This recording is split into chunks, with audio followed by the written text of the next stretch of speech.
ئەمڕۆکە ئێمە لێرەدا لە یادی 33 ساڵی تاوانی ئەنفال کە تاوانێکی جینۆسایدی کۆمەڵکوژی گەلی کووردە لەلایەن ڕژێمی بەعسی پێشووە ئەنجام درراوە. سەری ڕێز و نەوازش بۆ قوربانیانی ئەو تاوانەدا ئەنوێنین و سەرەتایی ئەم گرتبوونەوە یاخود ڕاوەستانەمان بە چەند چرکەیەک بۆ ڕێزلێنان لە ڕوحی پاکی ئەو قوربانیان چەند ساتێک بە بێدەنگی دەوەستین.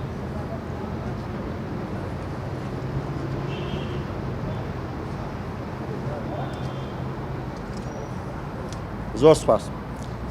بەڕێزان ئێمە ئەمڕۆکە لێرەیە گورتبوونێتەوە ئەم گورتبوونەوەی لەلایەن هاوپەیمانی ڕێکخراوە کوردستانیەکان لە پێناو دادگای تاوانی نێودەوڵەتی ئەنجام درراوە بە پشتیە و ژمارە لە چالاکوان و با بڵێن نووسەر و ڕۆژنامەنووسانەوە ئێوەی بەڕێز و ئامانج لەم گرتبوونەوەیە جگە لەوەی کە یادکردنەوەی 33 ساڵەی قێزەوەنترین تاوان کە تاوانی ئەنفال لە یادکردنەوەی و پرۆسەیە هاوکات جەختکردنەوەی لەسەر کۆمەڵی خاڵ کە ئێمە بەردەوام لەوەتی ئەم هاوپەیمانیە دروست بووە پێداگیری لەسەرەکەین و دواتر لە بەیاننامەکاندا بەڕوونی باسی خاڵەکان و داواکاریەکانمان کردووە. 33 ساڵ بەسەر تاوانێکی تری ڕژێمی بەعس دەرحەق بەگەلی کورد تێدەپەڕێت. ئەویش تاوانی کۆمەڵکوژی زیاتر لە 182,000 مرۆڤ لە پرۆسەیەکدا بەناوی ئەنفال.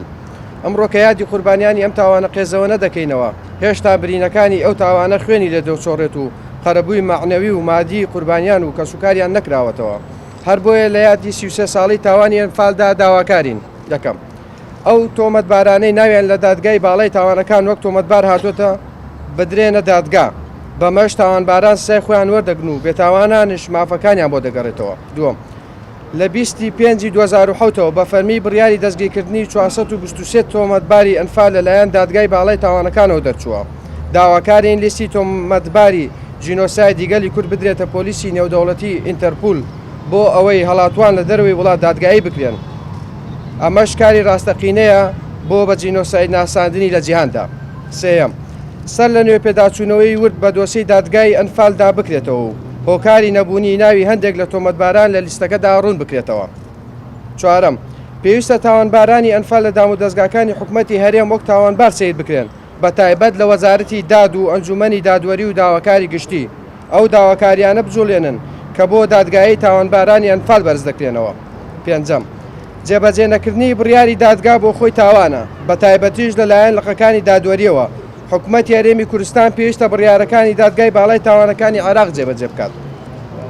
بە یاسای تایبەتی حکوومەتی هەرێمی کوردستان سکاڵاکاران و شایەدەکان بپارێزێت، هاوکات چاودێری وردی تۆمەتباران بکرێت تا و کاتەی لەبەردەم دادگا ئامادە دەبن. پارتە سیاسیەکان ئەستۆپاکی خۆیان لە بوونی تۆمەتباران لە ڕزەکانیان ڕابگەێنن.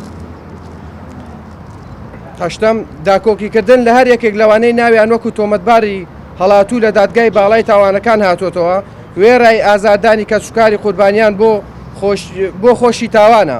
هاوکات نکۆڵیکردن لە تاوانی جینۆساید پێویستە بە یاسا ئەو کەسانە لە هەر پۆستێکدا بێ سزا بدرێن. نۆیەم، پێویستە سەرۆکۆماری عێراق بە ناوی دەوڵەتی عێراقەوە داوای لێبوردن لە سەرجەم قوربانیانی کوردستان و عێراق بکات. دەیەم، موچەی بنەماڵەی قوربانیان لە جینۆساید و زیندانیان و پێشمەرگەی دێرین و ئەوانەی دیکەش بکرێن ستاندارد بۆ موچە باڵەکان لە هەرێمی کوردستان بۆ ئەوەی ڕێز لە قوربانیان و تێکۆشانیان بگرێتە بەر. یانزەمین، هەموو لیستەکانی موچەی شەهیدان، جینۆساید، بریندارانی چەکی شیمیاوی و زیندانیانی سیاسی و پێشمەرگە دێرین بڵاو بکرێنەوە و لە بوونی گەندەڵی و ناوی تاوانباران پاک بکرێنەوە. دوانزەمین و کۆتایی، بەهۆی لاوازی سیستەمی دادوەری لە کوردستان، وەزارەتی داد و ئەنجومەنی دادوەری و داواکاری گشتی کۆنتڕۆلکردنی لەلایەن ئەو پارتانەی لەلایەنەی داڵدەدانی تاوانبارانن، کوردستان بۆتە باشی ڕزگاربوونی تاوانباران لە سزادان و لێپرسینەوە تا گەیشتۆتە ئاسی لە تۆڕە کۆمەڵایەتەکان و کەناڵەکانی ڕاگەیاندنەوە شانازی بە ڕابردووی خیانەتی خۆیانەوە دەکەن و هاوشاون دەسەڵاتداران پرۆژە دەکەنەوە لەسەر دەمی کۆرۆنە مەراسیمی گەورەیان بۆ ساز دەکرێت و وەکو شۆڕجەر نیشان دەدرێن و تەرمەکانیان بە ئاڵای پیرۆزی کوردستان دەپێچرێتەوە.